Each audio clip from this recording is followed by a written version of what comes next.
నేను డిగ్రీ చేసేటప్పుడు 2014 అట్లా ఉమ్, మా ఆయన పరిచయం అయ్యాడు మేడం. ఉమ్, ఇద్దరం కలిసి ఇట్లా మాట్లాడుకుంటున్నామని మా ఇంట్లో తెలిసింది. ఓకే. తెలిసేసరికి వాళ్ళు సీరియస్ అయ్యారు. ఇట్లా మమ్మీ వాళ్ళు తిడుతున్నారు అని అంటే సరే మనం వెళ్ళిపోయి పెళ్లి చేసుకుందామని చెప్పింది. ఓకే. సరే అని వచ్చేసినాం. ఏది లేచిపోయావా? 2014 లోనే. ఇప్పుడు మీ వయసు ఎంతమ్మా? 32 మేడం. ఏంటమ్మా ప్రేమ? అవును సార్. ఎంతకాలం ప్రేమ? 2 years సార్. ఇంట్లో ఒప్పుకోకపోవడానికి రీజన్ ఏంటి? కారణం ఏంటి? అంటే క్యాస్ట్ సేమ్ క్యాస్ట్ ఎస్సీనే, కాకపోతే వాళ్ళ మళ్ళీ మేము చాలా వేరియేషన్ ఉన్న క్యాస్ట్, యుద్ధాలు చేసుకునే క్యాస్ట్లు అవి. వద్దు అనేసరికి మా పేరెంట్స్ వాళ్ళ పేరెంట్స్ ఇద్దరు ఒప్పుకోలేరు. వాళ్ళ పేరెంట్స్ ఉండి నువ్వు ఆ అమ్మాయిని చేసుకుంటే మేము సూసైడ్ చేసుకుంటామని చెప్పారు. చెప్పేసరికి సరే అనేసి ఇక మా అమ్మ వాళ్ళు ఇట్లా అంటున్నారు, మనం వెళ్ళిపోయి పెళ్లి చేసుకుందామని చెప్పారు మేడం. సరే అనేసి వచ్చేసి పెళ్లి చేసుకున్నాం. పెళ్లి చేసుకొని మేడ్చల్ దగ్గర కాలకల్లో ఒక 2 months ఉన్నాం. అప్పుడు నాకు ప్రెగ్నెన్సీ కన్ఫర్మ్ అయింది. వెళ్ళిపోయి మీరు పెళ్లి చేసుకున్నారా సీక్రెట్ గా? అంటే ఎక్కడ? వాళ్ళ రిలేషన్లో వెళ్ళినాం మేము. వెళ్ళి మా ఆయన వాళ్ళ రిలేషన్లో వెళ్తే వాళ్ళు అందరు ఉండి అదే చుట్టాలందరూ కలిపి ఒక అరేంజ్డ్ మ్యారేజ్ లాగా చేశారు మీకు. చేశారు. ఓకే. ఇట్లా ప్రెగ్నెంట్ అని తెలిసి మా అత్తమ్మ వాళ్ళు ఇట్లా మా ఇంటికి వచ్చారు. మేము అక్కడ కలకాల్లో ఉంటే అక్కడికి వచ్చారు. వచ్చి నన్ను తీసుకొచ్చారు, నర్సాపూర్కి తీసుకొచ్చి అక్కడ ఇది వాళ్ళ ఇంటికి మిమ్మల్ని యాక్సెప్ట్ చేశారు. నేను ప్రెగ్నెంట్ అని తెలిసిన తర్వాత మీ ఇంట్లో వాళ్ళు accept యాక్సెప్ట్ చేశారు. చేయలేదు మిమ్మల్ని? అప్పటికి ఇంకా మా వాళ్ళు రాలేరు మేడం. మేము ఎక్కడున్నామో ఇట్లా వాళ్ళకి తెలియదు. సో ఫస్ట్ మీ అత్త మామ వాళ్ళే వచ్చి నిన్ను తీసుకెళ్లారు. తీసుకెళ్ళా మీ ఇంట్లో వాళ్ళు మీ మీద పోలీస్ కంప్లైంట్ ఇవ్వలేదా? మా అమ్మాయి miss ఫస్ట్ అయ్యింది ఇచ్చారు. అని. నేను మీరు పోలీస్ స్టేషన్ లో మేమిద్దరం వచ్చిన చెప్పారా మాకు తర్వాత- ప్రొటెక్షన్ కావాలి మేము తోపులం అని? లేదు మేడం, మీరు ఏం అట్లా ఏం చెప్పారు మీ చెప్పలేదు. పేరెంట్స్ మీద? మేము ఏం చెప్పలేదు మేడం. అయితే మమ్మల్ని తీసుకెళ్ళిరు. మేము Police ఇట్లా station బయటకు కి. వెళ్ళిన తర్వాత మేము కలకల్లో ఉన్నామని తెలిసి మా పేరెంట్స్ ఇట్లా మిస్సింగ్ కంప్లైంట్ ఇచ్చారు. ఇచ్చేసరికి మమ్మల్ని ఇద్దరిని తీసుకెళ్ళిరు police station, Kowdipalli police station. అక్కడ నీకు ఇష్టమైన అమ్మ మరి ఇతనంటే మా మెమోస్ కానీ ఆధార్ కార్డ్ పెళ్లి కానీ టైంకి ఇద్దరు మేజర్స్ ఏనమ్మా? మేజర్స్ మాకు మీరు పెళ్లి చేసుకున్నట్టుగా ప్రూఫ్స్ తీసుకొచ్చి ఇవ్వండి అని చెప్పారు. ఓకే. అనేసరికి వచ్చేసి పెళ్లి చేసుకొని ప్రూఫ్స్ తీసుకుపోయి పోలీస్ ఇంకా మీ స్టేషన్. పేరెంట్స్ ఏం అడగలేదా నిన్ను? ఇంకా మా ఇంటికి రావద్దు నువ్వు, మా ఆస్తికి నీకు అడిగిరు సంబంధం మేడం. లేదు ఆహా, ఎవరు అట్లా ఏం అనలేదు. రాయించుకోలేదా? మా నాన్న ఉండి ఎప్పుడైతే నా కూతురు నా గడప దాటి వెళ్ళిపోయిందో అప్పుడే చనిపోయినట్టు ఇక నా కూతురు అనేసి మా నాన్న సైలెంట్ గా అక్కడ నుంచి వెళ్ళిపోయిండు. వెళ్ళిపోయేసరికి మా అమ్మ అందరికి వెళ్ళిపోయారు, మా రిలేషన్స్ మొత్తం వెళ్ళిపోయారు. అప్పుడు వెళ్ళిపోగానే ఇక వీళ్ళ ఫ్యామిలీని మొత్తం వీళ్ళ ఫ్యామిలీని తీసుకెళ్ళి పెళ్లి చేసి ఇక కాలకాల్లో ఉంచి అక్కడనే ఒక మీ రూమ్ అత్త మామ తీసుకొని. కూడా ఒప్పుకున్నారు. ఓకే. అయితే మేము నర్సాపూర్కి వచ్చిన తర్వాత అప్పుడే బంగారు తీగ సన్నగా చేయించుకొచ్చారు మేడం. చేయించుకొచ్చి నాది 4 కాల్చారు. కాల్చారా? ఎందుకు? అంటే మేము కదా, అయితే వాళ్ళ మనుషులు కదా, అట్లా వాళ్ళ కులంలో కలుపుకున్నట్లు కలుపుకున్నట్టు. అదే దానికి ఒక సాంప్రదాయం ఉందా అలాగా? ఓకే. అంటే ఎవరు చేయలేరు మేడం. నేను గిట్లా అదే ఫస్ట్ టైం చూడడం అక్కడ. ఫస్ట్ డెలివరీకి కూడా మీ అమ్మ వాళ్ళు కాంటాక్ట్ అవ్వలేదా మిమ్మల్ని? వచ్చింది మేడం. నేను ప్రెగ్నెంట్ ఉన్నప్పుడు మా మమ్మీ వచ్చింది. ఎన్ని మంత్స్ కి? నేను 6 months అట్లున్నా మేడం. ఓకే. మీ అత్త వాళ్ళు 2 months కి యాక్సెప్ట్ చేశారు, ఇంకో 4 months కి మీ అమ్మ వాళ్ళు కూడా యాక్సెప్ట్ చేశారు. అయితే నాన్న రాలేదు, అమ్మ ఒక్కతో వచ్చింది. అమ్మ ఒక్కతో వచ్చి అమ్మ వస్తే లోపలికి రానియలేరు. అమ్మ గేట్ బయట, నేను గేట్ లోపల. మీ అత్త వాళ్ళు రానివ్వలేదు, మీ అమ్మ లోపలికి మా రాలేదా? అత్త వాళ్ళే రానియలేరు. అదేంటి? వాళ్ళు మాది కదా అట్లా. అది గుమ్మాలు కూడా దాటరా? ఏమో మేడం అప్పుడు రానియలేరు. మీ ఆయనకి నువ్వు చెప్పాలి కదా తల్లి. చెప్పిన మేడం. ఎవరి క్యాస్ట్ వాళ్ళకి గొప్ప, మీరిద్దరు ఒక అండర్స్టాండింగ్ తో ఉన్నప్పుడు నేను 2 క్యాస్ట్లు కలిపేసుకోవాలి మీరు. అట్లా అంటే చాలా సీరియస్ అయ్యండి మేడం. పో ఇక సాల్ పో అనేసి మా అత్తమ్మ వాళ్ళు అన్నారు. మీ అమ్మ వచ్చుడే ఎక్కువ నిన్ను యాక్సెప్ట్ చేయడం. మీ అత్తగారు అంటే పోనీ ఆవిడ ఫీలింగ్, నువ్వు మీ భర్త అయితే ఒక అడుగు బయటకేసి ఆవిడకి చాలా ఆ దండం రోజు పెట్టి ఏదో ఒకటి చనిపోయింది మాట్లాడాలి. అన్నారు. ఆ రోజు చనిపోయింది అన్నారు. నిన్ను ఈ రోజు ఎట్లా వస్తుంది, చనిపోయిన దాని దగ్గరికి ఎట్లా వస్తుంది మీ అమ్మ? అని ఎవరన్నారు ఆ మాట? మీ మా అత్త? మా ఆయన సార్. మీ ఆయన?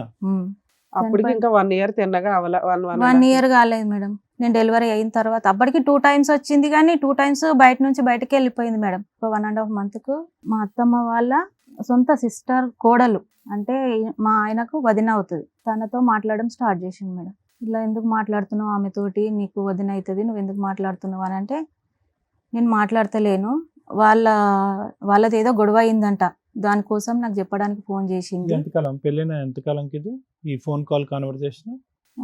1 year 2 months సారీ. ఆమె వీళ్ళిద్దరి గురించి తెలిసింది నాకు. తెలిసిన తర్వాత నువ్వు అమ్మాయితో మాట్లాడుతున్నావు, వాళ్ళ బాబుది ఫస్ట్ బర్త్డే గ్రాండ్గా చేస్తున్నారు. అప్పుడు అయితే నేను ఆ బర్త్డేకి రాను, నాకు తెలిసిన తర్వాత నాకు ఇట్లా ఎలా మనసు వస్తుంది తెలుసు మేడం. నీకు అంత అనుమానం ఎందుకు పడ్డావు? ఆవిడకి ఏదో కష్టం ఉంది, ఫోన్ వచ్చినప్పుడల్లా బాత్రూమ్ పోతున్నా అనేసి బాటిల్ సీక్రెట్ గా మాట్లాడుతున్నాడు. సీక్రెట్ గా నీ ముందు అయితే మాట్లాడట్లా. నా ముందు ఎప్పుడు మాట్లాడలే మేడం. ఓకే. నువ్వు ఇట్లా చేస్తున్నావు అని నేను రానంటే ప్లాస్టిక్ బెల్ట్ టైప్ ఉంటది కదా మేడం, అది ఇరిగిపోయేదాకా కొట్టిండు.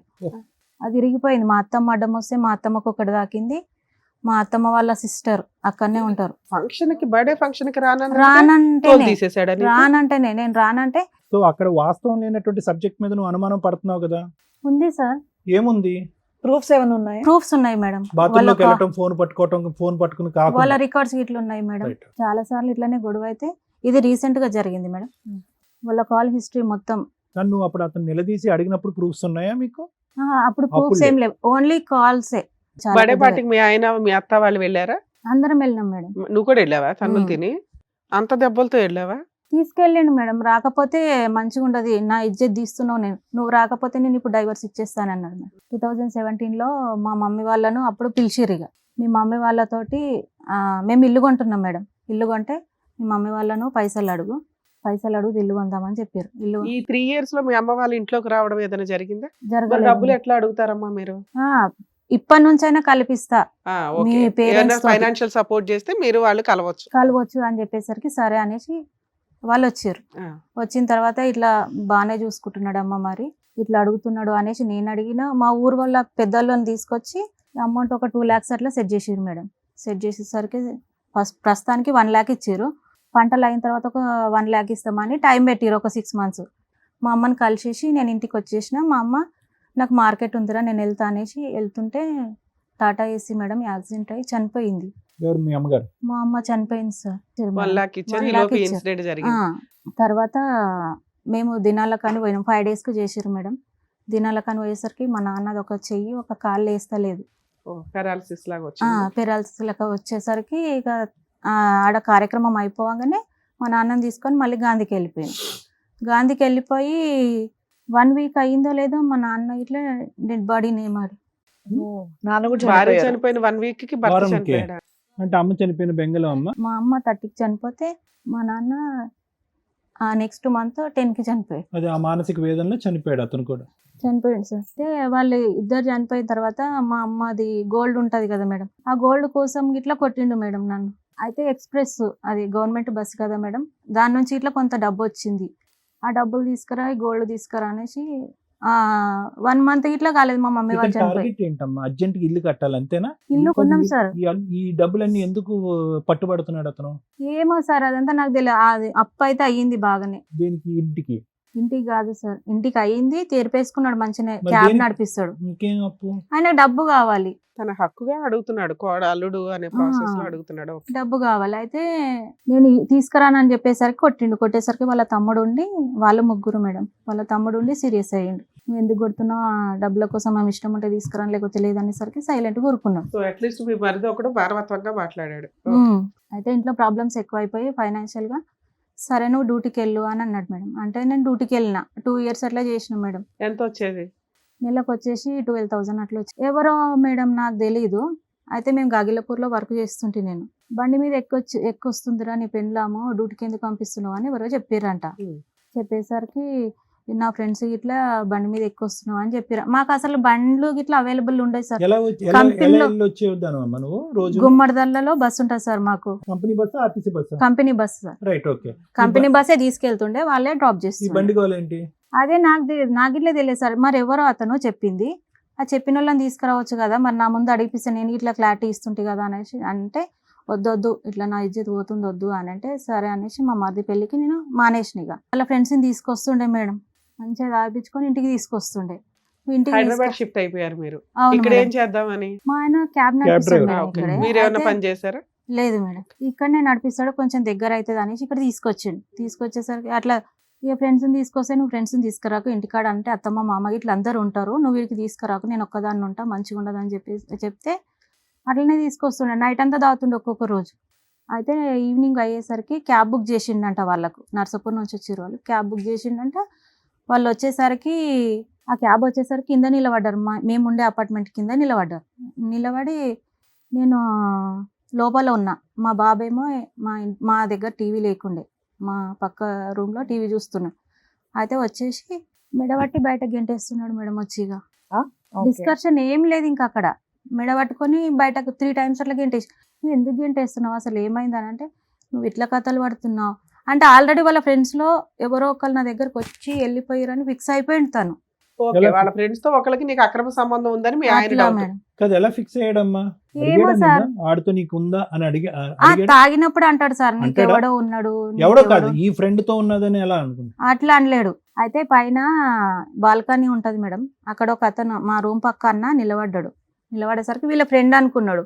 వీళ్ళ ఫ్రెండే మా రూమ్కి వచ్చి అక్కడ సైడ్కి నిలబడి చూస్తున్నాడు అనుకుంటున్నాడు తాగిన మత్తుల. అలా ఎవరన్నా నుంచున్నారా అంతకు ముందు? ఆ ఎవరు? అంతకుముందు కాదు, ఆ రోజు నిల్చున్నారు. అతనే మా రూమ్ పక్క అన్న. అన్న నుంచున్నాడు. ఈ ప్రాబ్లం అంతా ఇతనికి ఎప్పటి నుంచి వచ్చిందంటే, నిన్ను ఉద్యోగం మానేమన్నాడు, బైక్ ఎక్కేవు, నువ్వు ఎవరు బండో ఎక్కేవు అని ఎవడో చెప్పాడు కదా, అప్పటి నుంచి ఈ అనుమానం స్టార్ట్ అయిందా? లేదు సార్, ఆ అమ్మాయితో మాట్లాడినప్పటి నుంచే ఇవన్నీ నా మీదకి వస్తున్నాయి. ఓకే, నువ్వు ఆయన అనుమానిస్తున్నావు కాబట్టి నిన్ను అనుమానిస్తున్నాడా? లేటెస్ట్ నాకు ఒకసారి వినిపించి చూద్దాం. ఈ రికార్డింగ్ అవుతుంది అనేది అతనికి తెలీదమ్మా. అంత క్యాబ్ తెలీదు డ్రైవర్ సార్. నువ్వు పెట్టావా ఒప్పుకున్నాడంట, చిప్పు? అన్న అంటే- ఒప్పుకున్నాడంట. నేను పెట్టాను సార్. వాళ్ళిద్దరు మాట్లాడుకుంటున్నారా? పక్కకే అంటున్నా. పక్కకు రా. అంతేనా? మీరందరూ నన్ను చూసుకోండి. ఇందాక లేపలేవా? ఒక్క నిమిషం అమ్మా. ఎట్లయిందని చెప్పే కదా. చెయ్యదా? ఆ? ఫోన్ చేయదా? చెయ్యకండి నీకు చెప్పలేను కదా. మరి ఫోన్ లేకపోతే అదే అర్థం వస్తుందా? అవునా, ఉమ్.